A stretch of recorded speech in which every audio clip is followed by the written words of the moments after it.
Opioids today kill more people than breast cancer. If you look at this graph, you'll see that opioid overdose deaths have increased 88% each year since 2013, and heroin deaths have increased an average of 19% each year. So first, let's talk about why people are getting addicted to opioids and turning to heroin.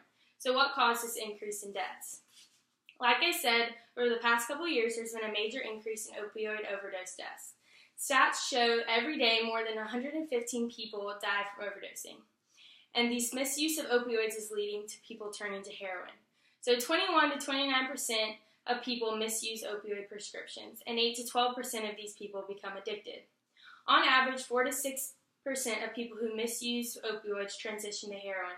In fact, 80% of people who use heroin first misuse opioid prescriptions.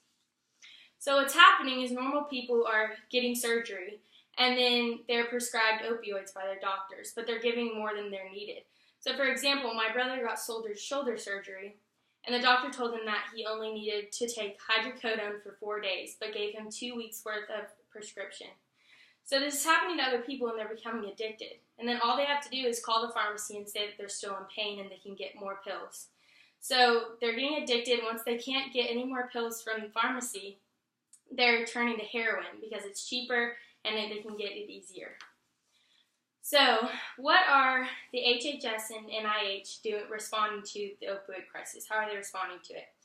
So the Department of Human and Health Services has been focusing on 5 major priorities. So the first one, they're improving access to treatment recovery services. They're promoting the use of overdosing reversing drugs. They're strengthening understanding of the epidemic through better public health surveillance. They're providing support for research on pain and addiction, and they're advancing better practices for pain management. The National Institute of Drug Abuse has been meeting with pharmaceutical companies to discuss safe, effective, non-addictive ways to manage chronic pain, new medications to treat opioid use disorders, and improved overdose prevention and reverse interventions to save lives and support recovery. So they're making funded research plans and initiatives to find solutions and to make sure this problem is stopped. So how do these drugs affect the brain and body, and what happens to people that fall into addiction? So heroin, an opioid drug made from morphine, enters the brain and attaches to opioid receptors. These receptors control your feelings of pain and pleasure.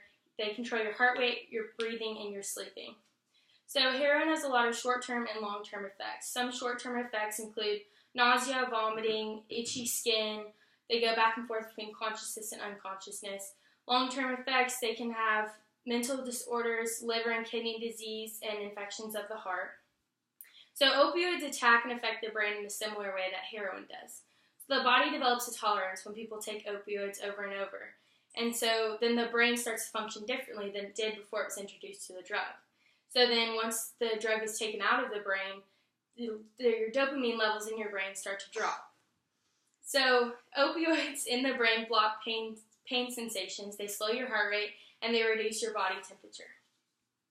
So both drugs affect the brain and body greatly, and they're both very addictive. So continuous use can make the body and brain become dependent, and once it's taken out of the brain, they'll experience withdrawal. There's an obvious cause and effect of these drugs on the brain and body. Also, there's a cause and effect when you look at why the outbreak occurred and how it has affected so many people in the United States.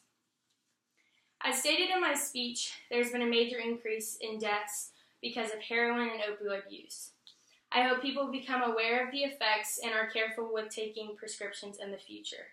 After so many deaths, I hope that medical and drug institutions' efforts succeed and that no more people fall into addiction with these drugs.